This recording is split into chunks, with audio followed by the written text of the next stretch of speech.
Hello guys, welcome to my channel. और आज हम स्टार्ट करने वाले हैं कार्बन की चतु संयोजकता या टेट्रावैलेंसी ऑफ कार्बन, है ना। नेक्स्ट हमने इंट्रोडक्शन पढ़ा था, इसके बाद हम ये टॉपिक स्टार्ट करते हैं जो कि ऑर्गेनिक केमिस्ट्री में ही आता है। तो कार्बनिक यौगिक का प्रमुख तत्व, सबसे मेन एलिमेंट होता है कार्बन, जिसकी वैलेंसी कितनी होती है? 4 होती है। तो परमाणु क्रमांक इसका जो होता है वो 6 होता है कार्बन का, और इसका इलेक्ट्रॉनिक कन्फिग्रेशन हम देख सकते हैं C6। तो इलेक्ट्रॉनिक कन्फिग्रेशन होता है 1s2 2s2 2px1 2py1 and 2pz0। तो p ऑर्बिटल में दो हमारे कैसे हैं? अनपेयर ऑफ इलेक्ट्रॉन है। उपरोक्त इलेक्ट्रॉनिक विन्यास के आधार पर, जिसमें बाह्य कक्ष में दो अयुग्मित इलेक्ट्रॉन 2px और 2py अर्धपूरित है ना। बाह्य कक्षक कौन सा हो गया हमारा? Valence shell px and py हो गया। तो इसमें दोनों में अनपेयर ऑफ इलेक्ट्रॉन है। कार्बन की संयोजकता 2 होनी चाहिए। यदि हम इसको बाह्यतम इलेक्ट्रॉन माने, बाह्यतम कक्षक माने, तो कार्बन की जो वैलेंसी है वो 2 होनी चाहिए, लेकिन ऐसा नहीं होता, है ना। वैलेंसी कितनी है? बाह्य वैलेंस शेल 2s भी इसमें शामिल होता है, ठीक है। तो तभी इसका वैलेंस शेल क्या होता है?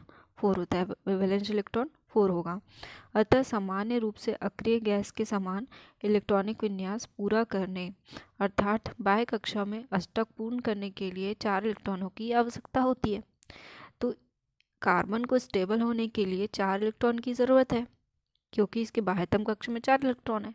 तो इसको 4 इलेक्ट्रॉन और चाहिए, मतलब 8 इलेक्ट्रॉन अपनी वैलेंसी को कंप्लीट करने के लिए। लेकिन तो इसको क्या करना है? स्टेबल होने के लिए या तो 4 इलेक्ट्रॉन लेना होगा या तो 4 इलेक्ट्रॉन देना होगा, है ना। तो 4 इलेक्ट्रॉन देना होगा या तो 4 इलेक्ट्रॉन लेना होगा। तो C-4 या C+4 बनाना उच्च ऊर्जा की आवश्यकता के कारण समान नहीं है। तो इसको 4 इलेक्ट्रॉन खोने के लिए और 4 इलेक्ट्रॉन लेने के लिए एनर्जी की आवश्यकता होती है, जो कि ये संभव नहीं होती है। इतनी एनर्जी इसके पास नहीं होती कि ये 4 इलेक्ट्रॉन किसी से ले सके और 4 इलेक्ट्रॉन किसी को दे सके। तो ये ऐसा ना करके ये अपने अष्टक को पूर्ण तो करता है, तो पूर्ण कैसे करेगा? ये साझा करके पूर्ण करेगा। इलेक्ट्रॉनों को ये क्या करेगा? साझा करेगा, कोवैलेंट बॉन्ड बना करके, जिसे संकरण की अवधारणा से समझाया जा सकता है। तो हम इसको हाइब्रिडाइजेशन के कॉन्सेप्ट से हम समझ सकते हैं, ठीक है। तो नेक्स्ट हम देखेंगे हाइब्रिडाइजेशन के क्या कॉन्सेप्ट होते हैं।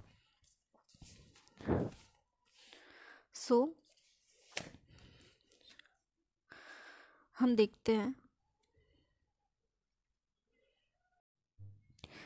नेक्स्ट देखते हैं। तो यह माना जाता है कि उत्तेजित अवस्था में, है ना, उत्तेजित अवस्था में कार्बन के 2s उपकोष का एक इलेक्ट्रॉन रिक्त 2pz उपकोष में स्थानांतरित हो जाता है। जैसे कि हम एग्जांपल देखते हैं C6 में 1s2 2s2 2px1 2py1 2pz0, ये हमने पढ़ा था। ये जो है इलेक्ट्रॉनिक कन्फिग्रेशन ही सामान्य अवस्था में है, लेकिन जैसे ही हम कार्बन को एनर्जी प्रोवाइड करते हैं तो 2s का एक इलेक्ट्रॉन, ये इलेक्ट्रॉन उत्तेजित होकर के कहाँ चला जाता है? 2pz में चला जाता है। तो ये इलेक्ट्रॉनिक कन्फिग्रेशन चेंज हो जाता है। क्या हो जाता है? 1s2 2s1 2px1 2py1 and 2pz1। तो अब देखो कि क्या हो रहा है कि 4 अयुग्मित इलेक्ट्रॉन हो जा रहे हैं। 1 2 3 4 4 अयुग्मित इलेक्ट्रॉन हो जाते हैं। तो अब कार्बन जो होता है वो तैयार हो जाता है साझा करने के लिए, ठीक है। अब क्या होता है? देखो, इस स्थिति में कार्बन की चतुसंयोजकता की व्याख्या हो जाती है। चारों अयुग्मित इलेक्ट्रॉन अन्य परमाणु के 4 इलेक्ट्रॉनों के साथ साझा कर लेते हैं और इस तरह अष्टक पूरा हो जाता है। यहाँ पर इलेक्ट्रॉन का आदान प्रदान नहीं होता, मतलब यहाँ पे इलेक्ट्रॉन आदान प्रदान कुछ नहीं कर रहे हैं, ये सिर्फ साझा कर रहे हैं दूसरे एटम के इलेक्ट्रॉन के साथ, अपितु साझा होता है, ठीक है। और इलेक्ट्रॉनों का युग्मन हो जाता है। अब चूँकि CH4 में कार्बन की सभी चारों संयोजकताएं आपस में समान होती है। CH4 देखें तो कार्बन के पास 4 इलेक्ट्रॉन है और हाइड्रोजन के पास एक इलेक्ट्रॉन है, तो ये साझा करके CH4 बना लिए, ठीक है।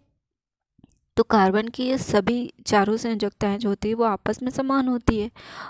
इसे केवल उपयुक्त तथ्यों से समझा नहीं सकते, इसे संकरण की अवधारणा से आगे हम समझ सकते हैं। तो संकरण की अवधारणाएं आई कहाँ से, सबसे पहले हम ये जानने की कोशिश करते हैं। तो वॉन्ट ऑफ और ली बेल का मॉडल था ये, ठीक है। तो सन 1874 ईस्वी में ये जो वैज्ञानिक थे, उन्होंने अपना एक सुझाव दिया कि कार्बन की जो 4 संयोजकताएं होती है, 4 वैलेंस इलेक्ट्रॉन जो होते हैं, वो समचतुष्फलक के शीर्षों की ओर झुकी हुई होती है, ठीक है, शीर्षों की ओर झुकी हुई होती है, तथा समचतुष्फलक के केंद्र में कार्बन परमाणु व्यवस्थित होता है। कार्बन बीच में होता है, चारों तरफ हाइड्रोजन होते हैं, ठीक है। और ये जो मॉडल होती है, इस मॉडल के अकॉर्डिंग जो संयोजकता होती है, जो आबंध होता है, उनके मध्य में 109 डिग्री 28 मिनट का कोण होगा। मतलब सबके कार्बन के जितने हाइड्रोजन है, ये 2 हाइड्रोजन के बीच, इस हाइड्रोजन के बीच, इस हाइड्रोजन के बीच, मतलब बीच में कार्बन होगा, तो इन दोनों हाइड्रोजन, मतलब चारों हाइड्रोजन के बीच, दो हाइड्रोजन के बीच में क्या होगा, 109 डिग्री 28 का कोण होगा, ठीक है। वॉन्ट ऑफ को सन 1901 में इस कार्य के लिए नोबेल पुरस्कार दिया गया था। तो ये एक मॉडल हुआ, ठीक है। अब नेक्स्ट देखते हैं कि कार्बन परमाणु की समचतुष्फलकी विकृति के होती है। अब चतुष्फलकी हुई, ठीक है, यौगिक कार्बन परमाणु में क्या हुई, चतुष्फलकी प्रकृति होती है, वे स्थायी होते हैं। उदाहरण के लिए ये एल्केन संतृप्त है, जैसे कि CH4 हम देखें, ठीक है। CH4 कैसी है, संतृप्त यौगिक है, क्योंकि वे स्थायी होते हैं, ठीक है।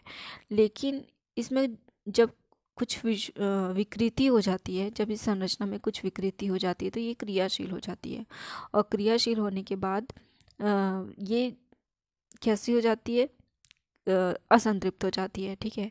जैसे कि क्रियाशील कौन सी होती है, एल्कीन और एल्काइन, ठीक है। इसके संरचना में विकृति आ जाती है, तो ये एल्केनों को संतृप्त यौगिक और एल्कीनों और एल्काइनों को असंतृप्त यौगिक कहते हैं। तो ये कारण होता है कि एल्केन संतृप्त होते हैं और एल्कीन और एल्काइन असंतृप्त क्यों होते हैं। तो ये एक कारण है कि उनकी संरचना में विकृति आ जाती है, चतुष्फलकी ना हो करके वो अपनी आकृति चेंज कर लेते हैं, ठीक है। इस कारण ये ज़्यादा क्रियाशील हो जाती है, क्रियाशील होने के कारण ये अनसैचुरेटेड हो जाते हैं। तो ये एक कारण होता है, तो ये याद रख सकते हो।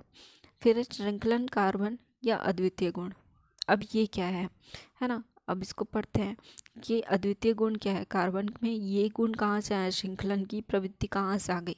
तो कार्बन परमाणु में अन्य कार्बन परमाणु के साथ सहसंयोजक बंध द्वारा जुड़कर एक लंबी सी चैन बनाते हैं, एक वलय बनाते हैं। बनाने की जो क्षमता होती है, समान तत्वों के परमाणुओं के मध्य आबंध बनाने के गुण को श्रृंखलन कहते हैं, ठीक है। जैसे कि ये कार्बन हुआ, दूसरा कार्बन हुआ, तीसरा कार्बन हुआ, चौथा कार्बन हुआ, तो ये एक चैन बना रहे हैं, एक वलय बना रहे हैं। तो इसमें एक गुण हुआ, ठीक है, इसी गुण को हम श्रृंखलन का गुण बोल रहे हैं, ठीक है। आवर्त सारणी में अपने समूह 14 के में क्या होता है, कार्बन, क्या लिखा हुआ है, कार्बन अधिकतम श्रृंखलन दर्शाता है। तो समूह 14 में जितने भी कार्बन के समूह होंगे वो श्रृंखलन दर्शाएंगे। इसका कारण कार्बन कार्बन आबंध की ऊर्जा 335 किलो जूल मोल इनवर्स, जबकि उसी समूह के सिलिकॉन अर्थात उसकी ऊर्जा कितनी होगी, 220 किलो जूल मोल इनवर्स। एवं जर्मेनियम का जो आबंध होगा वो 167 किलो जूल मोल इनवर्स पाई जाती है। तो कार्बन श्रृंखलन तथा पी पाई और पी पाई आबंध बनाने के कारण अपरूपता भी इसमें दर्शाता है। इसमें क्या होता है, पी पाई, ये जो इसके ऑर्बिटल्स होते हैं, यहाँ पे जो ऑर्बिटल्स होंगे वो पाई बॉन्ड बनाएंगे, यहाँ पे एक पाई बॉन्ड बनेगा। तो इसके जो पी ऑर्बिटल और दूसरे के पी ऑर्बिटल बना के पाई बॉन्ड बनाते हैं, ठीक है।